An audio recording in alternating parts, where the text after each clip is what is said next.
Hi guys! So, I just had a cry over Mr. Fred Rogers because, what else do you do at 10:30 p.m. on a Tuesday night?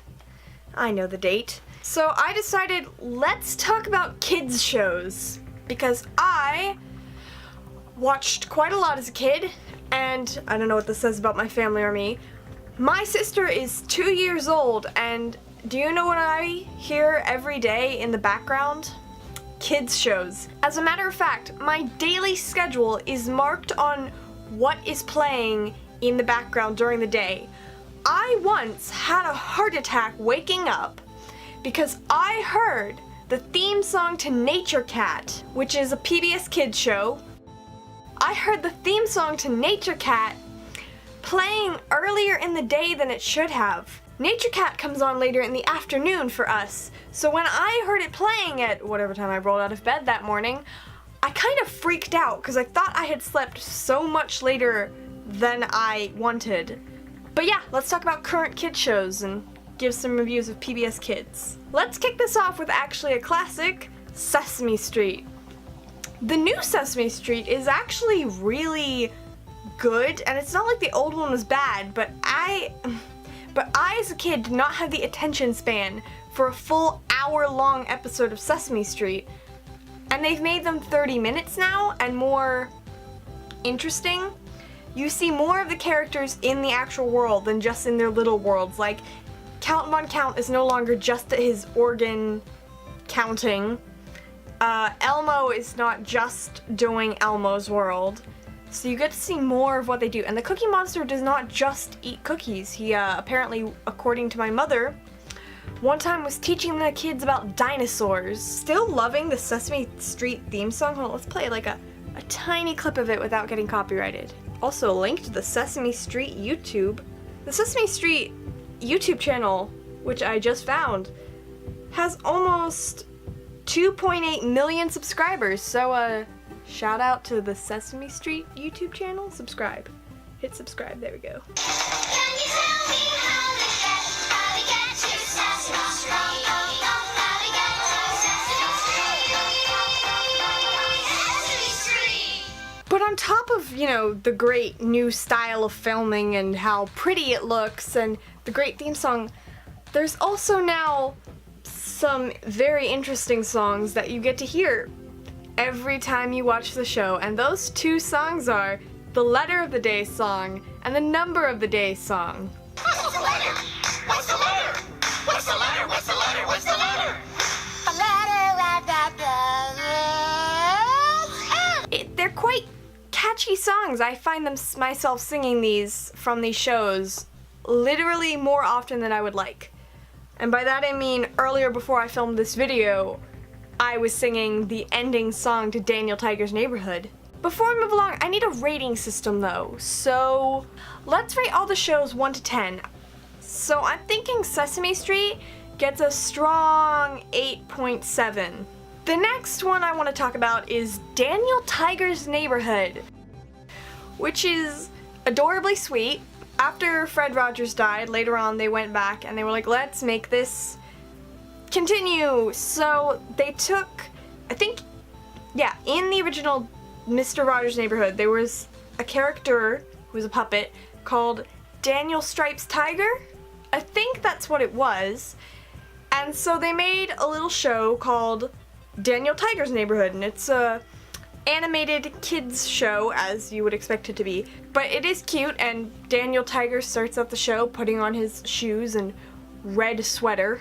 They stuck to the original Mr. Rogers' Neighborhood theme song pretty well. It's a beautiful day in the neighborhood, a beautiful day for a neighbor. Would you be mine? Could you be mine? Won't you be my neighbor?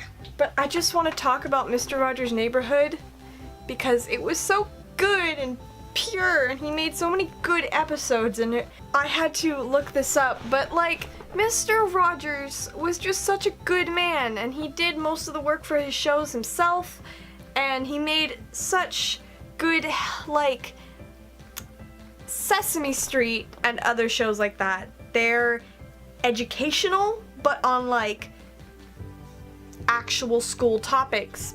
Meanwhile, Mr. Rogers' Neighborhood was more helpful and kind-hearted, and during the Gulf War in 90 to 91, he had this episode that would air quite frequently that just stated that all the children in the neighborhood would be safe and not to worry about what was going on. And he made the parents, kind of promise to take care of their children. And then that episode aired again a lot after the 2003 Iraq invasion, and that just warms my heart. I wish I had been more attentive to the episodes when I was little, because I probably would have appreciated that episode airing during that point in time, during the Iraq invasion. I probably could have used it as a kid, having a military father who was deployed a lot, but it makes me so happy.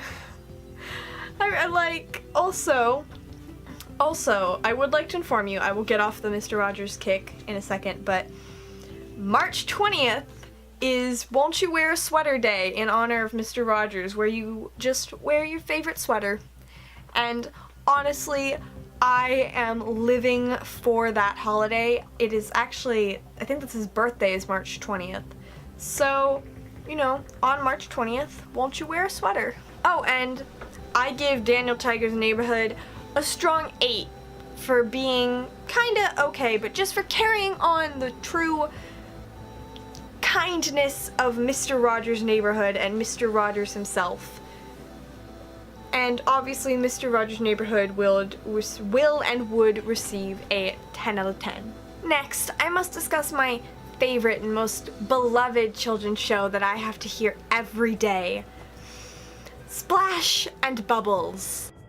I'm not going to play the theme song for you or anything else because I really can't stand it.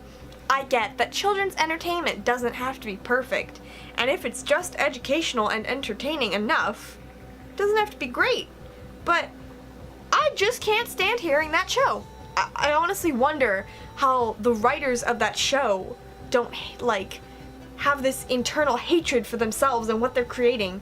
Because, okay, I get, everyone else might hate my videos, but I like making my videos. But no, really, how do you enjoy working on Splash and Bubbles? It's about fish, and, it teaches kids about the ocean and fish and what fish do, but it gets on my nerves, and there's no humor. At least with other children's shows, there'll be something there for adults. I'm not an adult, but I just appreciate that it's not completely not that it's not for children, but they make sure it's not unbearable for adults. This one is unbearable, just no. Same a little bit with Nature Cat. So, Splash and Bubbles gets a 2. The only reason it gets a 2 is because it talks so fondly of the ocean and caring for fish and the planet, sort of, and I like that. I'm not going to discuss Nature Cat because I don't want to. That's all. It gets a 3. Next, we get to discuss Dinosaur Train. Now, alright, Dinosaur Train was something that aired more. It came out early enough that I saw a good chunk of it when I was younger. Not a lot, but, enough. And that show is one of the few ones where, for some reason, I just like it. Also, it taught me what a hypothesis was, and somehow that knowledge from being 8 years old, 7 years old, has gotten me through high school sciences. A hypothesis is an idea you can test. Thank you, Buddy from Dinosaur Train, for teaching me that. But no, really, I don't know why it's not. The theme song's good, but maybe it's just the conductor and it's dinosaurs and a train, and those are things I love and have loved since I was a kid. And so I now rate this one a strong 9. Since I was little, I've liked trains, and so did my brother, a lot more than me, but I was the first one to get a wooden train set, and that was kind of just my thing. As a kid, I had this table that was dedicated to my wooden train set in our house, because I was a spoiled child. But no, really, I just loved trains. and playing with my trains. So I watched, because of both myself and my brother, a lot of Thomas the Tank Engine. And it was better back in the day. Like, okay, now they've taken it to being fully animated. I liked the way it was before, when it was kind of stop motioned. It was stop motioned originally, I thought. It was just better. It was less annoying. Like, Sir Topham Hatt has gotten more annoying now than he was.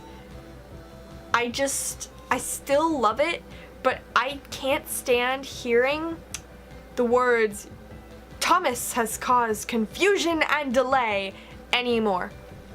Theme song's still catchy, was better back in the day though.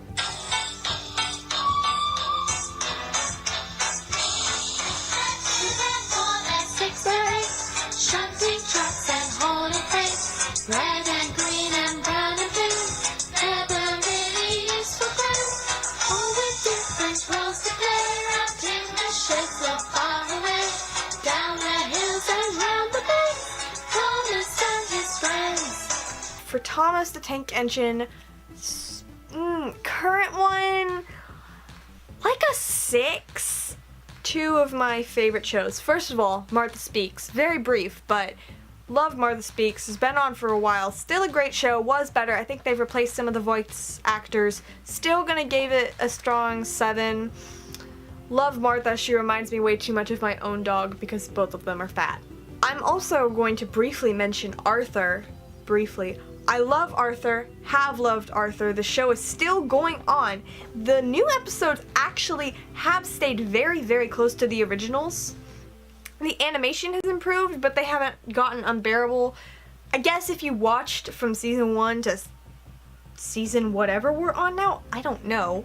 If you watched it, the plot might get a bit boring because it's probably a little bit of repetitive.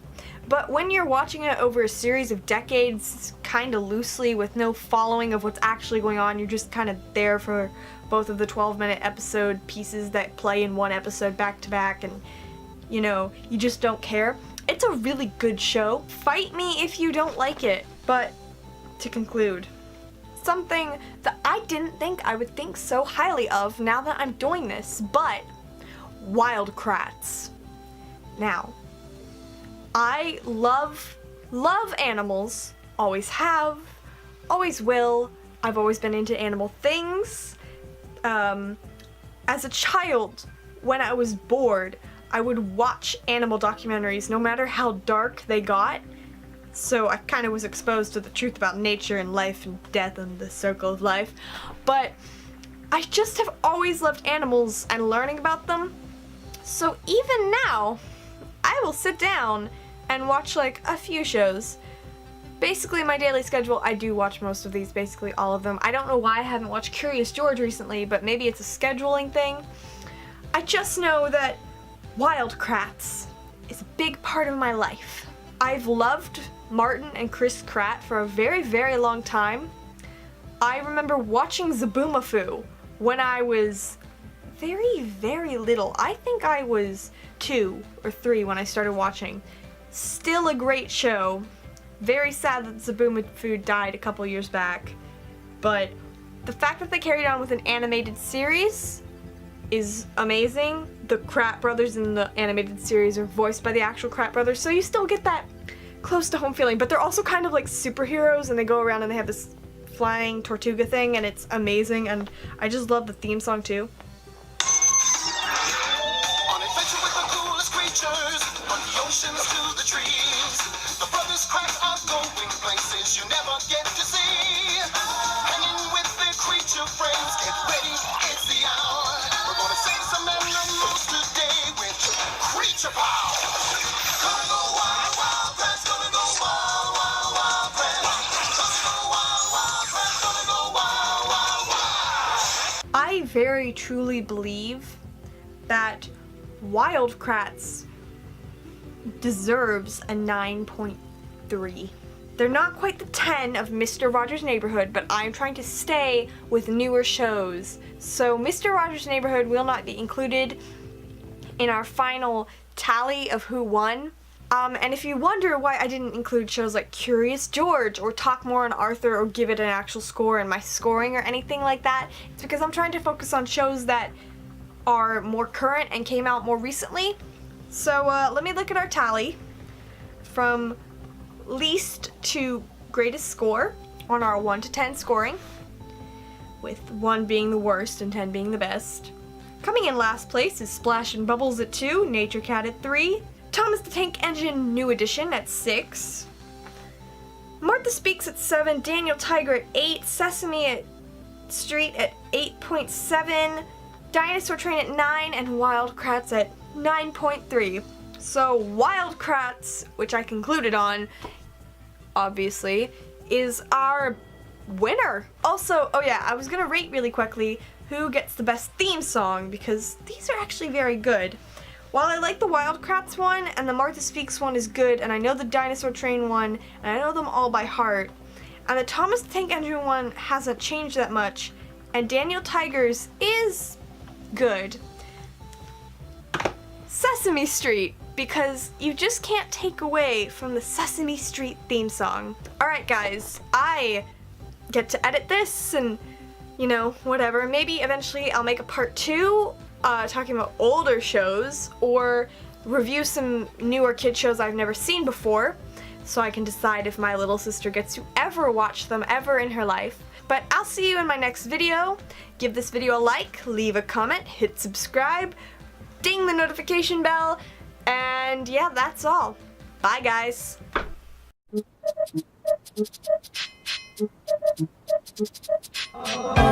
Well, imagine as I'm pacing the pews in a church corridor, and I can't help but to hear, no, I can't help but to hear an exchanging of words.